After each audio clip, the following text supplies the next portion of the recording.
My name is Delaney Whelan, and I am a social worker who is highly motivated to make Missouri safer. Missouri does not require by law a waiting period before buying a gun. What happens when someone comes in during a time of mania, purchases a gun, and makes a rash and deadly decision that hurts themselves or others? A waiting period could prevent this. As someone who has dealt with suicide in my personal and professional life, I firmly believe some of those deaths could have been prevented if there was a waiting period before purchasing a gun. We have all seen the devastating amount of gun violence in the U.S., specifically in school and mass shootings. By Missouri not having a waiting period for purchasing a gun, we are not giving people time to come down off their highs, their moments of panic, their feelings of anger and pain, or their episodes of mania. In 2019, there was 1,252 deaths by gun in Missouri. 122 of those deaths were people under 19. 54% of those deaths were suicide.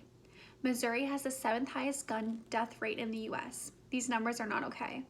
Missouri needs to do something to prevent these deaths, and a waiting period is a free and easy place to start. A 15-day waiting period will not stop all gun violence, but it can significantly decrease them. Future gun purchasers may not love this waiting period, especially in a world of instant gratification. However, most people will agree that there's far too much gun violence in Missouri and something needs to happen. A waiting period is free for businesses and companies who sell guns and can stop impulsive acts of violence and self-harm.